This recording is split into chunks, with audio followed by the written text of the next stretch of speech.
you're going to buy you better stick with the flowers. I think the chocolate's going to be expensive. How are you doing, Daniel? I am great, and I'm happy to be back on your show. Thanks for having me. Well, I told my listeners, I said, I haven't heard from him this week, but I've been watching some of the news, and I got a feeling Daniel's been pretty busy. It's been a fun week, and I am actually I am in Anchorage, Alaska right now. Again? Oh, wow.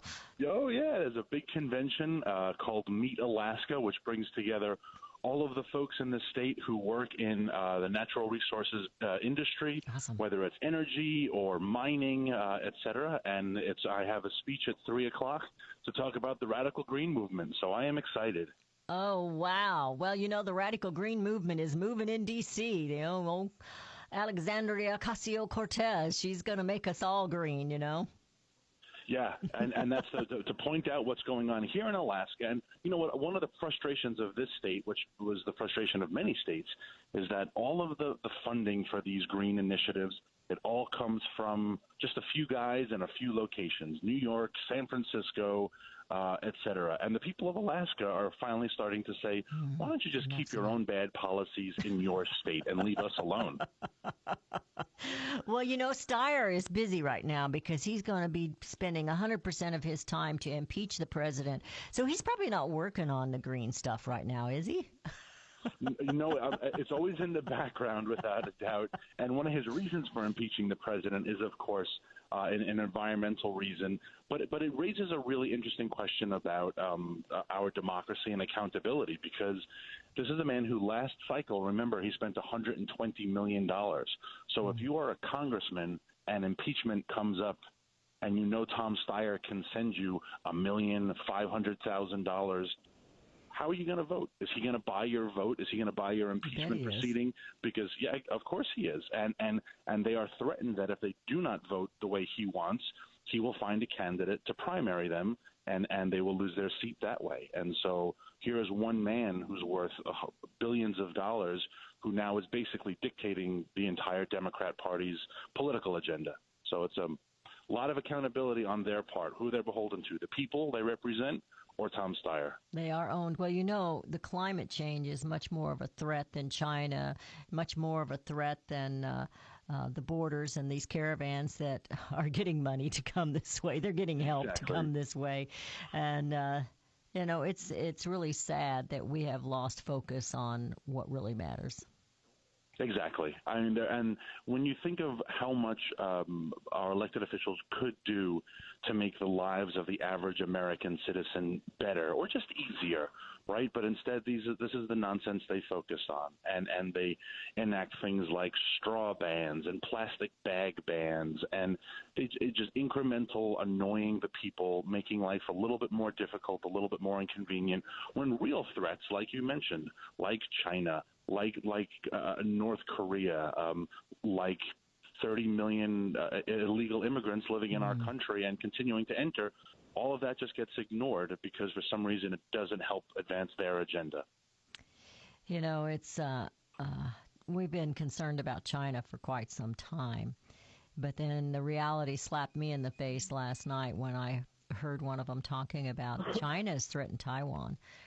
They're threatening to invade Taiwan, and they've got missiles pointing there, and they've got missiles pointing here. And yet we're supposed to be more concerned about climate change. We're supposed to be more concerned about, some of these other things that are going on. And I have a feeling, this is just me, that there was more to that canceling of that trip than just getting even yesterday with Pelosi, because she was up to no good. I believe she was up to no good. They wanted to, she was just going to go talk to the troops. No, she was going to go talk to NATO. I don't doubt it, and there's no reason that these congressional delegations have to take place, especially when there is something like a shutdown, and her job is to negotiate with the president. And instead, she wants to go for 10 days on a taxpayer-funded trip to Brussels, right, and to Afghanistan.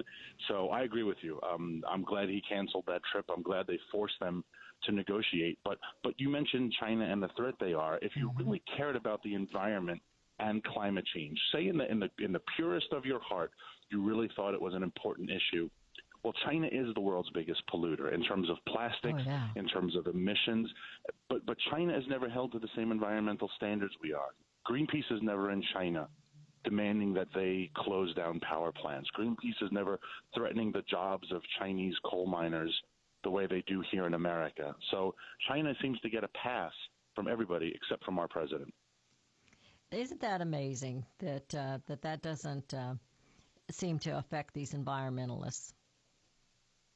You know, in fact, even now you can correct me because I know you probably have better wording on it, but in the Paris Agreement, they agreed to do less, not more. Is that correct? Yeah, exactly. China and India were basically exempt from the. And remember, the mandates of the Paris Accord were unenforceable.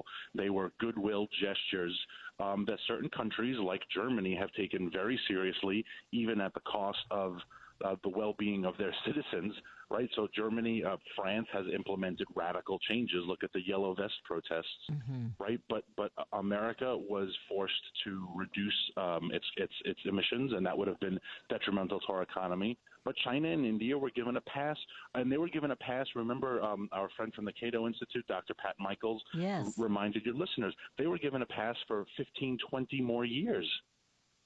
How is that good for geopolitics that we have to curtail our industry, but China is allowed to expand with no ramifications, but we're all in this together?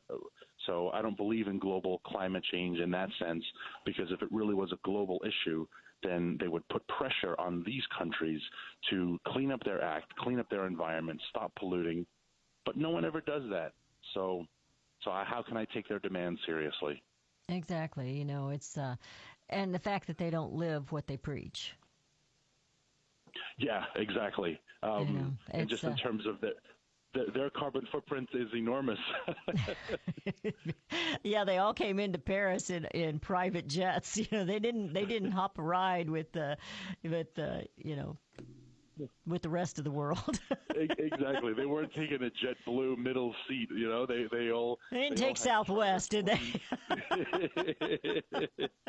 You know, and I don't begrudge anyone their wealth. I've said this many times, but but Bernie Sanders does have 3 homes. I wish I had 3 homes. I have a 900 square foot apartment, but he does have 3 homes, and so for him to tell hardworking coal miners in West Virginia that they don't deserve a job while he's vacationing in his beach house, how am I supposed to take you seriously?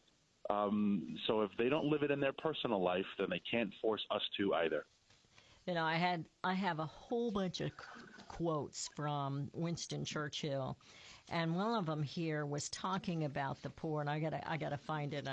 I didn't have it ready, but something you said really sparked to me. But basically what he was saying was making the rich poor does not make the poor richer. No. And and it's something that here it is. You don't make the poor richer by making the rich poorer. You know, no. And then he went on later, there's another quote in there about taxing. You can't tax yourself into prosperity. Exactly. And that's what we keep getting told. I mean, if you listen to Alexandria Ocasio-Cortez, and we're going to go on this new green adventure, and everybody's going to get free Medicare, free Medicare, Medicaid. Everybody's going to get everything free, education. Well, where's that money going to come from? It's going to get the rich. and it's not Green New Deal. It is class envy. And that is a wholly un-American concept, class envy. Perfect. I hear music. You do well today. Hey, are you going to have your speech on tape, videoed?